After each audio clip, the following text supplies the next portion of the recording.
thank you all for coming to the second Tuesday Toast of the year. If you don't know, Tuesday Toasts are founded on the principle that everyone deserves a parade, and so we seek to promote amazing organizations and projects on campus while also affirming and acknowledging the amazing hard work of those before us. So today, we're going to toast Monique and Vanita, who are presenting on Sewanee Stand, which is an organization that works to fight against the violation of human rights. So without further ado, let's give them a warm hand. Thank you. So nice of you guys to come in here to talk. I didn't really think anyone wanted to hear me talk. Okay, well, my name's Monique. I'm a senior. I am in environmental policy major and art minor. This has a lot to do with my interest in Sewanee Stand because I look at it from more of the environmental protection area of human rights, I guess. And Vanita? Well, hello everybody. My name is Benita Rohisho. I'm a junior, and I'm an international global studies major. And I'm here to talk about Sewanee Stand with Monique. So you can go ahead and introduce yourself. Right. I guess I will start by just saying a little bit about how I grew up and my upbringing and how my interest in environmental studies first started. I grew up half in a rural area and half in an urban area. I grew up in Memphis, which is all concrete, and the other half of my time is spent in Olive Branch, Mississippi, which is all grass. You know where that is? So yeah, most of my childhood was spent like running in these we had like an 11-acre plot of land, and there was this like channel of ditches that just kind of went along the entire thing, and it was, I guess the ditches were probably like 25 feet wide and 10 feet deep, and that's what we did like all day, every day for like the summers, and yeah, I guess that's where my love of the outdoors originated, and that's what I think of when I think of my most fondest childhood memories. Anyway, everything that I ramble about, I will clarify why it makes sense later. So, growing up, I never thought about the impact on the environment I was making or what it even meant. I didn't think of recycling until I got to high school, and I had like an introduction to recycling, and they told us what it meant and all the things that you recycle, and I was like, what? Like I was like flabbergasted that the things that you throw away had such a big impact on people so far away from you. That you could have such a big impact on their stories and not even like ever meet them. So after that, I teamed up with my best friend in high school, and we became the managers of the environmental club, I guess. I don't really remember what it was called. But yeah, we went through the entire school and we recycled every Friday. I don't know how we did that, but we killed ourselves doing it every Friday after practice. So we did that for the last year, our senior year, and I made my family start recycling that year. And I remember I got this white bin and labeled it indoor recycling, and my dad threw spaghetti in it, and I was really pissed. He did it like 3 times, not just spaghetti, but like food, period. It took like a good month to 2 months to get him to like really do it. It really made me mad. But anyway, so I came to Sewanee, and I was just, I don't know, I'm not gonna lie, Sewanee was not like the place for me when I first got here. I'd come from like Memphis. I wasn't used to being so isolated, even in Olive Branch, like 5 minutes down the road I could go to Memphis. But I had all these opportunities to meet people who had the same values as I did, and not just like cared about it and wanted to talk about it, but they wanted to do things about it. So that was really great. So my freshman year, I started, I volunteered with this man named Mr. Ramser. Do you guys know him? Mm-hmm. Mr. Ramser, he had a granddaughter who... Yeah, Carolyn. Yeah, she's great. She has a great voice. Yeah, I volunteered with him my freshman year and worked on his garden, and that was great. And I started taking classes that sounded really cool to me that I had no business taking. My freshman year I took the Political Economy and Sustainable Development with Gottfried, and that was like 381, and I got like a C minus. But I loved that class. It was my favorite class, and it was my lowest grade that semester. I mean, lower grade. Only one lower, but calculus. Yeah, calculus. Yeah, we'll skip that anyway. But yeah, I took every opportunity that I could think of to try to meet people who could tell me information or tell me how we were doing, I don't know, how we were making sustainable initiatives on campus. And I joined the farm club, and I helped the Pates, I think, Marvin Pate and is that them? No, that's not the Pates. I forgot their names. But anyway, they're this great family who has this cool farm on campus and or right off of campus, and I helped them, and I just learned as much as I could. So I started taking this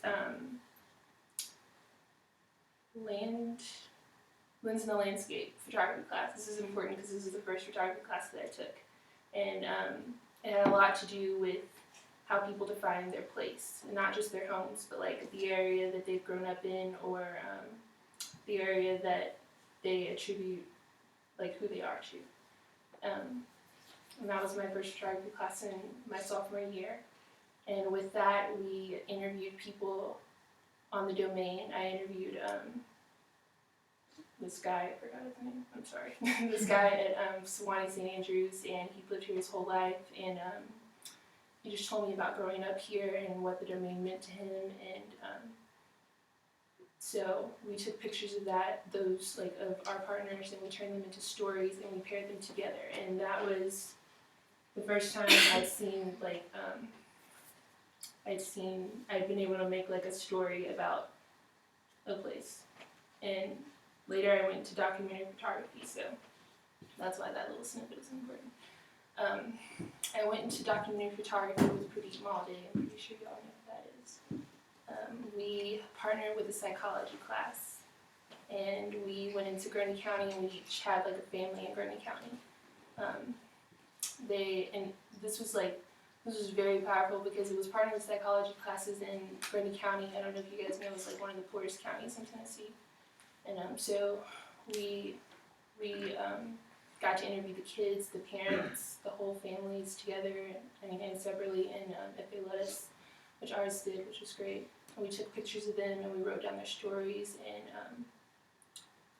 what like struck me the most was a lot of the families were poor, but they found refuge in their environment, and a lot of them, they could tell you, like the little boy I worked with, he could tell me the name of like every leaf on the ground, like literally, I'm not even like exaggerating, and he could tell me what animals came out when, and why they were important, and it was amazing, like things that college kids here can tell me, and I just thought that was really interesting, that like that was sort of like a refuge for some of them. So anyway, after that, so I guess this whole time I've been like forming an interest in the intersection of environment and cultures, and that really like capped when I went to Haiti, and I was the documentarian for the trip, and we got to see this country that was just like devastated by environmental degradation, and I was super shocked. I was very shocked, and we went there and we met the nicest people in the world, and we were helping them. Well, I was videoing people help them. I was videoing them helping them make coffee plantations, like planting coffee seedlings, and there was also a dental clinic, but that's not the point. Yeah, so we just saw this country that had no other option other than to use its natural resources to like pull itself out of poverty. So it was a very vicious cycle. They had to use their trees to turn into charcoal to sell for money, and then all of their trees are gone, and they didn't have natural resources anymore, and it just pushed them further into poverty. So now I think that is where I kind of want to go when I get out of, not Haiti, but I want to look more into this intersection of environmental degradation and poverty when I graduate in a few months. So And that is why I got interested in STAND. We actually got into it my sophomore year, but it wasn't really a strong presence on campus, and their purpose wasn't very clear. I mean, no offense to who was running it. It just wasn't very big, and so when I got the opportunity to work with Benita, who had already started doing it, I just saw so much potential for what could be done, because this is the type of club that anyone can be affiliated with. It's not the normal use for a club. I feel like most clubs are not necessarily to separate us, but this is where like a certain type of person or someone with a certain type of interest, they go into these specific clubs. But this club can reach out to anyone, and and anyone can come in and express themselves, and it's a really beautiful thing. I'm really glad to be part of it. I don't know what to say after that. I need to look at my notes. I don't even remember who I am. Okay. Let's see. I think I'll start with an introduction and talk about myself. I already told you guys I'm a junior. I'm an international and global studies major. And my interest in STAND is not really more like the environmental side of it. Like that's where Monique's passion draws from. Mine is more humanitarian issues. And I'll first talk about why I'm interested in humanitarian issues and who I am and what led me to that. So I come from East Africa, a country called Rwanda, from the capital city, Kigali. And the first question I'm always asked by everybody, how did you end up in Suwani? So before I'm asked that, I'll just answer it. So in Rwanda, I did there my middle school and my sophomore year of high school. And I always knew that I wanted to come to the States for college. But I thought it would be easiest to come here for high school and then apply from here and go to college here. And my parents obviously, well, I'm the only girl, by the way, with 5 brothers, which was not an easy thing for my father to let go of his only daughter, but I was a fighter and I made my way out of it. And so I knew that I wanted to come to the States for college, so I asked my mom and she kind of helped me with it. And since I was already fluent in English, they were like, okay, if this is what you want to do and you think you will really survive and make it, then, we'll help you. So I started looking at high schools when I was in Rwanda, and I fell into this high school in Ohio. It was a boarding school in a small town called Mentor in Willoughby. It's like 30 minutes from Cleveland, and I applied. It used to be an all-girls school, but like the year I went there, they had recently merged with like boys. So I went there, and that was my first time in the United States.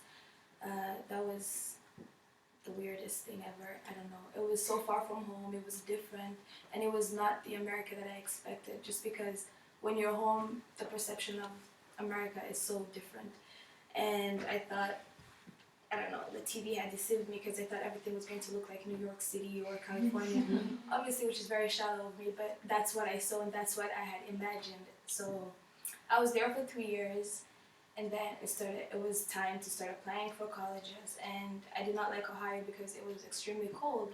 So I thought, why not look at the South? And I mean, since I don't really have family here, I can go about anywhere by myself. So I literally took the map and I'm like, so let's see the interesting parts of the South. I looked at California, and then I would Google and say, oh, there's always earthquakes and all these things. So I was like, what about Tennessee? So all my friends are like, no, you don't want to go to Tennessee. There's a lot of racism there. I'm like, maybe I can still go. I mean, I don't care. So I started talking to my college advisor, and they were like, are you sure you want to go to Tennessee? I'm like, yeah. So I started looking into the schools, and I fell on Sewanee. And one of my high school friends, the mom actually knew about this school, and my choir teacher went here. So she started talking to me about Sewanee. I was like, you're gonna love it. It's very peaceful and quiet, and the nature, and the weather is beautiful. So I was like, okay, I guess I'll go to Sewanee. So I started applying. I did not even visit Sewanee. So I applied, I got accepted, and I got accepted into some of the other schools that I had applied to. And then I had obviously made so many friends when I was in Ohio, and one of my friends happened to also come to Sewanee. So we drove down together, and that's when I came to Sewanee, so that was my trip here. So a little bit about my interest for like the humanitarian side. Well, growing up, obviously, I come from Rwanda, and I'm sure all of you guys know that there was a genocide in Rwanda. And the genocide not only just affected my family, it affected just the country. It was, a war-torn country, and so many things happened. So growing up, this is something that is so dear to my heart that, from first-hand experience, seeing so many orphans, cousins that I've had that, lost everything that they had, and their parents, and everything, literally. So I just started having a passion for just helping people, reaching out, listening to people, and then also just from my household, having 5 brothers who continuously fought all the time. I was the one who used to always sit down and say, all right guys, let's try to settle this. Because they would always be fighting, so I would be forced to be the one who would just sit down and listen to them argue and complain and fight. And I mean, obviously sometimes I would be the one who would cause the fights, but I try my best to just, kind of settle it down. So since then, I just started I don't know, looking into political affairs, seeing what's wrong, and just having discussions with my dad, what's going on in the world, and reading newspapers. Sorry? It's okay. Just reading newspapers and just having interest in international affairs. So when I was in high school, I was so active with Model UN and all this stuff, but I was not really sure what I wanted to do with it. I just knew that I just had this idea that United Nations, we're all united and it will, come to a great understanding of things and try hopefully to make peace in the world. So, and then I got to Sewanee and I started taking international global studies classes. I took women and gender studies classes, which was, by the way, my favorite class. I learned so much. It was my favorite class. But so I just started learning about different things, and I just started looking at the world from a different lens and seeing how messed up the world can be, but also keeping my optimism, being maybe we can still do something, and maybe there's people who are needed to just not be involved into the problems, but try to be the solution makers. So I just really started getting interested in that, and my freshman year I interned with the social entrepreneurship program, and they had it was a seed program, and we're just basically helping people in the community, provide books for them, and those who needed wheelchairs and the old people in the community. So we're doing that, and that was really helpful until my sophomore year. End of my sophomore year, I got this really great opportunity to intern at the United Nations and the Security Council, which was, I think, the turning point for me. Just being able to go there and sit into conferences and all these meetings and just continuously hear what's wrong with the world, and everybody talking about bombing here and bombing there and all these orphans, all these just so much chaos going on. And I was like, I don't really think I want to be involved within the structure of the political affairs, but maybe with the solution makers. So I started thinking maybe, because I had already spoken to Marcy about Sewanee's stand. She graduated from here and had asked me to take over it, but I was still struggling to know exactly what I really wanted to do with it. So I was thinking, and I was like, maybe we need an organization on campus that's not just for one specific thing, but an organization where everybody can come and have panel discussions. The women and gender studies, the Republicans, everything, the Democrats, and all the organizations can just come and talk about the issues they face, and maybe we can see how we can come together to a common understanding and just do something that can bring our community together. So from my summer internship, that's when I realized that this would be a great thing to bring on campus, where we can have open ground for people to just share their views, share their problems, and see a way we can make things better together and find solutions by just not labeling ourselves to something, to one specific thing. So I spoke to Monique, and she was willing to help me, and we just came up with so many ideas. And one of the ideas, or the main events that I'll talk a little bit about, is the Day of Positivity, which I think would be a great idea. A day on campus where we just share positive vibes. And I was thinking maybe, let's say, just do something good for somebody. Well, not just on that day, but just a day that will just reflect on the good things that somebody did for you today. Let's say you're walking to Quintard and it's late at night and you see a Sewanee student, offer them a ride. If McClurg workers, you offer them to do something for them in that day, on that day, and just share with each other like positive stories, and after maybe have a panel discussion and just bring the community together with like maybe some kind of activity. So that would probably be like our end of year main event. My favorite event. Benita came up with this idea, and I was like, "It's brilliant." Because I was thinking that we could look at the news and just pick out every good piece of news that we could find. I mean, obviously we wouldn't look at the news. We'd have to like search for really good news. We would find it and we would share it that day and probably have it in Convocation Hall or something. I thought that was the best idea that we've had so far. But right now we are working on a panel discussion with the water campaign group on campus. And I think I didn't plan this, so I'm gonna have to actually read what they're doing. Just kidding, I didn't write it down. Well, I know that they're going to get I think Deb McGrath, they're gonna try to get a biologist perspective, a chemist perspective, a religion teacher's perspective, and maybe Dr. Elrod, maybe an economist perspective on the water crisis and focusing on privatization of water. And this, I met with the leader of Water Campaign for this because this really not struck home for me because I'm not running out of water or anything, but this is kind of at the core of what I'm interested in. So, and what some of the things I saw in Jamaica and Haiti, their communal water sources was kind of hideous. So, we're gonna do that in hopefully November, I think, and we are also having a screening of what is the name of it? I think I wrote this down. It's a documentary, and I hope I wrote it down because I want you guys to come see it.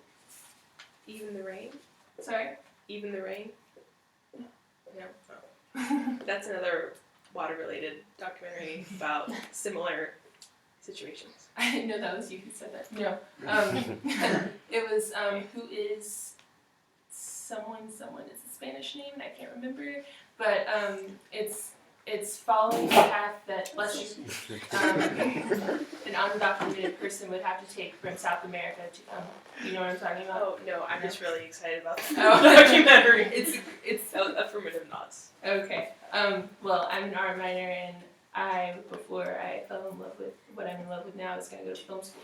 So I'm really excited about this. It's a documentarian who decided to follow the path of this one undocumented person who actually got over, and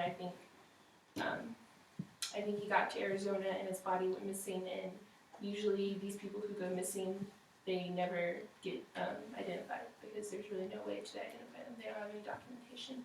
And this one person, he had a name tattooed in his arm. So he's one out of, I don't know how many, probably millions, I guess, that had some way of being identified. So I only saw the trailer, so I don't know all of the content, but this documentarian is trying to follow his footsteps. And he's literally getting on the trains, he's doing everything he has to do, or doing everything the other families are doing to get across the border. So I hope you guys can see that. I think it's October 2nd in Gaylord.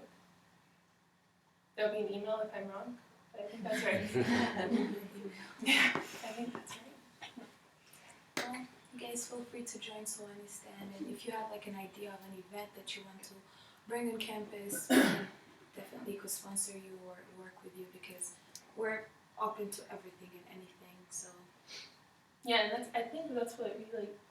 That's what we like most about our group. I mean, it's brand new, but when you're starting a club, you can do whatever you want with it.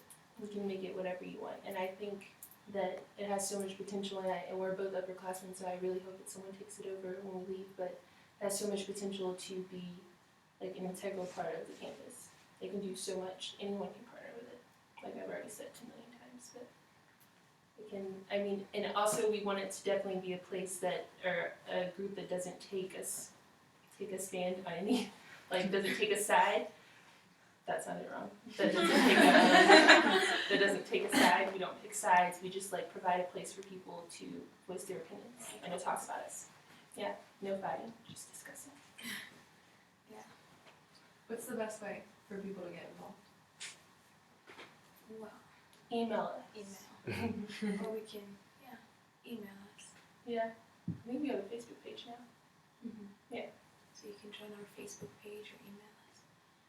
I don't use Facebook, but most people do, so that'd probably be a good way to do it too. Do you guys have any questions? I want to be a part of the Day of Positivity. So y'all let me know. That sounds awesome. You know, I think people should send in like their positive stories too, Yeah. and like we could like read them. Yeah, sort of like a monologues type thing, but like only part of it. We know that's y'all's thing, just like a little snippet. No, that's not our thing. It's everyone's thing. So yeah. So any questions on Sewanee stand or about us, you can ask anything. You know, almost any. Okay, well thank you guys so much. Thank you all so much. Let's give 'em a big Thanks so much. I know Tuesday Toast was an amazing thing. I actually thought you guys would come and drink wine on Tuesday. I know. I was like, I don't think I can go. Yeah, we Tuesday. spiked the lemon in. Obviously the women's center doing that. I'm good. Thank you all so much for coming. It takes amazing people to support amazing people, so please give yourselves a round of applause. Thank you all so much. The next Tuesday Toast will be the Tuesday after fall break, and the speaker's undecided. So if you have any ideas, send them my way. Thank you all so much for coming. And you guys, Michelle, do you guys now do community members or just We stick to students for the most part, like with the idea. But the idea is so many